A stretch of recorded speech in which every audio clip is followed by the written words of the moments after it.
Hello, everybody. Welcome to this meeting where we're going to talk a little bit about soil type mapping. I'm Dan Brecken. I'm an agronomist with Woodrill, and today with me we also have another agronomist with Woodrill. Caleb Niemeyer is joining us as well. Hey everybody. So a little bit about Woodrill. Woodrill is a full-service crop input supply company and grain elevator business serving the farming community in central southern Ontario. So a lot of our business happens, an hour and a half, 2 hour circle around Guelph kind of thing. Woodrow Farm Enterprise is a mid-sized cash crop operation. So we're fortunate enough we can kind of test new concepts and new agronomic decision-making processes out on the cash crop side before we make recommendations to our customers on things that are new. We try and prove them, and once they're proven, we pass them on to our customers. And at the end of the day, our goal and what one of our core values is to help our customers increase the productivity and profitability of their operations. And we believe that a lot of other people have a really big opportunity here to take advantage of, when we think about a farm operation, really what we're doing at the end of the day is we're managing our soils to kind of optimize our profitability, whether it be a cash crop farm or a livestock farm. I'm going to start with this slide here. So basically how soil kind of moves throughout the landscape, right? When we get a big steep slope like this, we can think of a couple things. We're going to have low organic matter values, right? We're going to have low topsoil depth. And the reason for that is because over time, uh, through erosion, natural and tillage, this area has eroded, right? And the material that was once here, crop residues included, is now down here at the bottom of the slope. So we have higher organic matter values in that case at the bottom of the slope. So that's a really important kind of key concept I want you guys to keep in mind as we move through the next couple of slides. So where we have high risk of erosion, we have lower organic matter values. And where soil and crop residues collect, we have high organic matter values. So this first one, this is just a grid sampling map. Not too sure exactly who did this and who sampled it for us. That doesn't matter at the end of the day. This is 1 acre grids with an inverse distant weighting interpolation. But at the end of the day, it doesn't really fit that concept that we were just talking about back here, right? It doesn't make a lot of sense with the topography that's there. Maybe a little bit, but really, it's pretty well meaningless to us. We also tried another sensor-based solution, and as guys can see, yeah, it's really noisy, right? It's a really noisy map. It doesn't make a lot of sense. We'd expect to see some lower values along this knoll here, right, or at the back here, but we got a lot of noise here, and this at the end of the day, this map doesn't really make a lot of sense either. And then we have this one. This one's part of a process that a publicly traded company in the United States kind of brought up to Ontario, and we encouraged them to do so, thinking we could make some really good decisions based on soils. Unfortunately, at the end of the day, whether or not it was due to not having soil-based people doing the process, or people who understand really good soil science as part of the process, uh, it didn't work for us, and it was just kind of frustrating, right? This next process we're going to show you here is actually our yield zone mapping that we did around 2012. So we're fortunate enough, we have lots of years of yield data. There's probably at least 10 years went into making this yield zone map. And we did about 1,200 acres that year. And what we did learn was that we had a correlation across most of the farms that we farm. And our high yielding areas were generally higher in organic matter, right? And our lower yielding areas were generally lower in organic matter. So that's cool and good and all. Unfortunately, though, correlation doesn't equal causation. And at the end of the day, none of these products and processes really explain why different areas within our fields produce differently. So we hired a soil scientist by the name of Doug Aspinall. Doug actually started using his processes based on graph paper actually in the late 80s before computers really started to take over. So basically all we've done here is Doug's helped us adopt some really good soil science practices to help us map soils accurately and meaningfully. And we did. We've finally started to see some meaningful results. So you guys can see in this organic matter map, there's actually only 14 cores or sample locations that we took from here. And on the areas that are higher risk of erosion, we have lower organic matter values. And then as we move down that slope, right, the values go up and go up until we get into that bowl of really beautiful soil where the organic matter values are actually over 5%. And what's really neat is we're also fortunate enough to do some work with some precision planting components. And in this case, this is the Precision Planting Smart Firmer, which is a near infrared camera that's merged onto a seed firmer, and it's actually measuring the color of our seed trench as the planter is driving through the field. And this is kind of the predicted organic matter values that we got out of the Smart Firmer when we planted this farm this year. So keep in mind, you know, it's a sensor. Sensors are never perfect, but infrared has a pretty good correlation with soil color, which has a pretty good correlation with organic matter. Cool. So as part of our process, we think it's really important to put as much data in at the start of the soil mapping process as you can. So we take topography, and as many of you know, in Ontario, we're fortunate to have really good high quality LiDAR data. So we've actually made maps for a few million acres, and we call these landform maps, right? And I'm not going to get into the details too much, but you know, red is upper, brown is upper mid areas, gray is lower mid areas, and blue is lower areas in the landscape. And you can imagine kind of how this relates to productivity and water flow throughout our fields. The next thing we love to use is electrical conductivity. And the reason for that is electrical conductivity has a really good correlation with soil clay content as well as soil moisture content. It also has a really good correlation with soil salinity. Fortunately, though, that's not really something that we're trying to map in Ontario because it's not a crop limiting factor. But what electrical conductivity does is it allows us to see things that we can't see in the topography. It's a soil measurement where we can find changes in texture and moisture content. And then along with yield, you know, it's important. Okay, why is that area high yielding? Maybe we need to go look there and understand our soils there better, right? Or why is it low yielding? Is it low yielding because it's too wet? Or is it low yielding because it's lower in organic matter, high and dry, right? And imagery is also can be a proxy for yield as well. So once we have all this information, we go out and we take about 4-foot deep soil cores with a soil coring machine, and we put them in a plastic sleeve, and then we bring that plastic sleeve back to our lab where we take high resolution pictures, and then we also send the top 6 inches off to our soil lab for high quality soil analysis. So this is our end goal. You know, we want to manage our soils. We need to draw some lines around them so some of our equipment can make changes on the fly, right? But we're going to go through just what are these soils, right? So this light blue here, this is a Guelph loam, and as we move through the soil profile, we can see that there's pretty bright brown colors in the lower profile, right? That indicates that it's a well-drained profile. So water may in fact be a limiting factor, specifically not enough water throughout the growing season. And then we also have lighter colored topsoil here compared to the next couple of pictures that I'm going to show you. And as we move down that slope, we get into a London loam, right? So we're starting to see some gray blue colors along with some rust spots. And we're also seeing, which indicates that profile is in fact imperfectly drained. So throughout the growing season, water is usually not that limiting of a factor here. Usually we have plenty of it here, right? And we have a bit darker topsoil color when compared to the Guelph loam, right? That indicates that this soil profile also has a higher organic matter value, which it does. And then we move to the bottom of the slope, we get into a poorly drained soil, and you can notice how the colors went really blue and gray glide colors, and we have really bright rust spots here, or splotchy rust spots. That indicates that it is poorly drained, right? And luckily enough, though, this farm is tile drained, because if it wasn't, the poorly drained soils would actually be pretty difficult to farm because it'd be pretty wet throughout much of the growing season. And just a final note on this Park Hill loam is we can also notice that the topsoil color is quite black. So our organic matter values here are approaching, 4.6 to 5.5% kind of thing.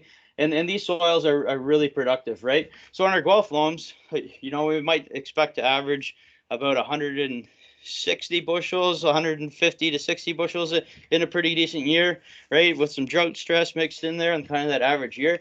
However, when we get down to our Park Hill loams that are tile drained, even in a really droughty year, we'd expect to get over 250 bushels here just because this soil is not limited by water whatsoever. Cool, and we can also, we learned that we could map soil properties with some degree of success. So we had a customer approach us, and he thought we should just start sending off the top 6 inches of our soil cores, right, to kind of get him good fertility information. So we started doing that, and I wasn't actually crazy about that at the start, to be honest with you. We thought that, you know, that goes kind of against this whole representative soil sampling thing that we've heard, that we need to take so many cores to make a representative sample. So after our customer did this for a couple of years, we really started to get confidence, and we found out that, hey, this is actually a better methodology than taking a whole bunch of cores and kind of randomizing some soil that isn't random, because soil isn't random. It's not gridded either, right? So we started to see some really cool things, and things like we can map potassium with some degree of accuracy, right? So this field here goes from 80 ppm to 200 ppm in the dark purple on the ammonium acetate test. And the field average shakes out to around 164 ppm. And this area that's highlighted now in purple is actually the areas that are within 2 ppm, so 162 to 166 ppm. And at the end of the day, what we learned is less than 1% of the field is average. So when we think about taking a bulk sample, and if we were to come up with a number of about 164 ppm on this farm, we would only have a sample that represents 1% of the variability that actually exists on your field. And in 2016, this field ran 175 bushels dry for corn, right? And these are the points that kind of represent 175 bushels. So once again, less than 1% of the field is average. And what's really neat, we can really start to learn some new insights when we lay our yield map over top of our soil property maps, whether it be soil type, or potassium, or organic matter, or maybe weighted organic matter, which Kale might share a little bit with you about later on. But at the end of the day, you can see for the most part, our low yielding areas are, for the most part, concentrated in our high potassium areas, right? With the exception of some, you know, wildlife damage around the field edges and tree shading around the field edges. And then we look at our high yielding areas, and they're actually, for the most part, concentrated in the areas that are low in potassium, right? So over time, as we've been applying average potassium rates to get to that 175 bushel field average, we've actually been under applying on our high yielding soils and over applying on our low yielding soils. So this is kind of neat. We can finally, you know, we're at a point where we can make some agronomic decisions and try and leverage some of this insights that we learned from kind of mapping our soils better. And I'm going to pass it on to Caleb, and he's going to talk a little bit about making the agronomic decisions to help increase our profitability and put more net dollars in our pockets at the end of the day. All right, sounds good. So the first example I'm going to go over here is variable rate potassium application. So this is the as applied map for 2016, where we applied more potassium, where we had greater yields and lower fertility levels. And so you can see that this map lines up with the potassium map that we showed you earlier. We also looked at variable rate corn planting, and again, this is the as applied map for 2016. So we put down more seeds, more corn seeds in our Park Hill loams, which have very high yield potential and not limited by water, and so they can support very high yields. So we need to increase our seeding rates there to maximize the potential of that soil type.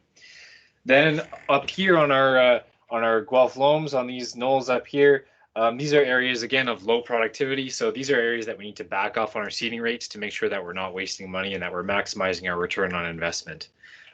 So we can really reduce our seeding rates to 32,000 on our Guelphs, and then increase it up to 38,000 on our Park Hills. And so from those two practices alone, what we found was that, and again, we had some check strips in here scattered throughout this script that we had made. So we were able to calculate the economic benefits of these practices, and what we found was that we got a benefit of $13 an acre on our Guelph loams and $15 an acre on our Park Hills. And so again, this multiplies out to be a decent sum of money over a number of acres. We can also look at doing variable rate soybean planting based on soil type as well. And so this was from the following year. And so this is our soybean as applied map where we varied it row by row, which you can see in this map here. And so the strategy here with soybeans is to kind of do the opposite of corn. So increase our seeding rates on our poorly or low productive soils on our Guelph loams to kind of maximize our canopy coverage quickly. And then decrease our seeding rates on our Park Hill loams, which are very high productive soils and are also at risk of white mold.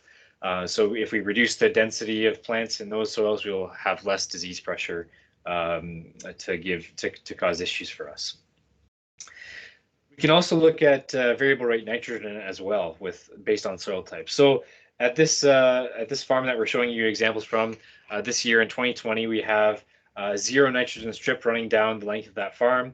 And so what's interesting when I go and walk down that strip, I see differences in nitrogen stress symptoms along the length of the strip. So on our Guelph loams here, we have very strong nitrogen deficiency symptoms. Our Londons are kind of intermediate, and the Park Hills look pretty good for the most part. And so again, this corresponds to the different levels of organic matter that we have in these soils and differences in soil nitrogen supply. So these are the 4 kind of maps that we would use to generate a nitrogen prescription. So this one here is the soil type map, and so that's going to impact the soil texture, drainage class, and so those are very important for nitrogen dynamics in the soil. And then we can also look at the yield potential as well. So higher yielding soils, all else being equal, will require more nitrogen just because they have more biomass and more grain to put that nitrogen and demand into. Then we can look at the percent organic matter, which is down here, and this is the concentration of organic matter in the top 6 inches of soil. And so that's going to be pretty useful for our soil type or for our nitrogen prescription. And again, some people would only look at the percent organic matter, which is useful in itself. But I think we also really need to take into account the topsoil depth as well. So if we have 2 soils, let's say they're both 3% organic matter, one is 6 inches deep and the other is 12 inches deep, we're likely to get more mineralization from that deep topsoil soil, even though they might have the exact same percent organic matter. So we need to multiply these 2 maps together, the percent organic matter by the topsoil depth, to come up with a map here of kilograms per meter squared or weight per unit area of organic matter. And so this is going to be a really good estimate of our soil nitrogen supply because it takes into account both the concentration and the total amount of topsoil that we have in a given area. So then we can take these maps together and we can generate a nitrogen prescription. And so this green area here is an area of relatively high crop yield, so high demand, but it's also an area of low supply. So we need to apply a lot of nitrogen to that area to meet the difference between demand and supply. And this kind of white ring around this hill here, this is an area where we need to apply a low amount of nitrogen just because it's an area of relatively low yield, so low demand, but it's also an area of relatively high supply. So we need to apply a small amount of nitrogen to meet the difference between supply and demand in that area. So another thing to think about when looking at managing our fields by soil type is response to fungicide by soil series as well. So we have a bunch of check strips out in our farms this year and also previous years as well, which is obviously what this data is showing. And so looking at how corn responds to fungicide by soil type. So in our well-drained Guelph loams, which again are low-producing soils, these are soils where we don't see, there is still a 10 bushel yield advantage to applying fungicide here, which is great. But then when we look at our Park Hill loam, again, poorly drained soil, this is a soil where we get 23 bushel advantage to applying fungicide. So a pretty significant interaction between soil type and fungicide application here. And so we can actually look at applying fungicide only where it's likely going to be profitable to do so. So this is a map where we did that this year, and so we obviously have 2 check strips running along the length of this farm here. But what we did is we turned off the fungicide application on our soil types, which likely would not respond economically to fungicides. So you can see here, even in just the satellite image underneath, we just happened to get a decent image where we could see differences in soil type. And so we turned it off on these soils where it's likely not going to pay for itself. And again, we can do the same thing in soybeans here. So again, we have some check strips here, but we turn off the fungicide application where we're not going to get economic return. And I can actually edit the script here on my phone. So if I'm going out to going to scout this field to see what if we need to apply fungicide, I can walk out to a soil type polygon, and then if I think that it warrants a fungicide application, I can turn that application on, and if it's likely not to respond, I can turn that application off. So kind of a neat functionality to do right in the field. So that's kind of our approach to managing fungicides in both corn and soybeans. So how much does all this cost if you were to go out and map a farm, and what's the likely return on investment going to be?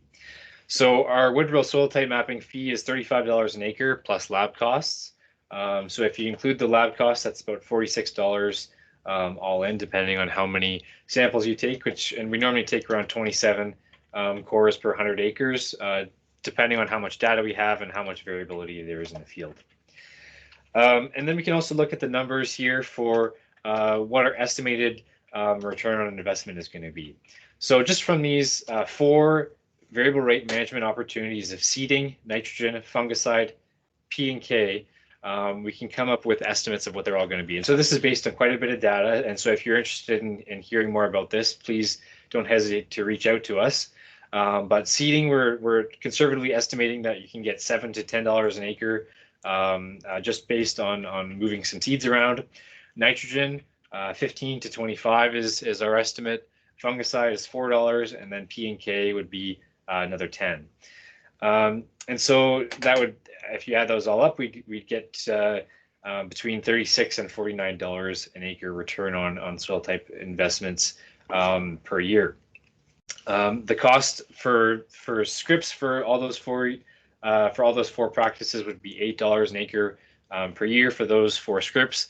And then for the first 2 years for corn and soybeans, assuming just a corn soy rotation, we would have to get scripts for those 2 years. And then after the awards, we would likely be able to look at reusing some of those scripts. So this is kind of how the numbers break down. So in the first year, you'd get 60% of the money of the investment back. And then in 2022, so assuming that you soil type mapped in 2020, you'd get 30% return on investment. And then every year after that would be an average of 71% return on investment per year.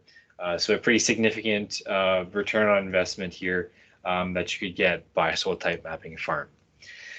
So I'd like to thank you guys all for your attention and interest in soil type mapping.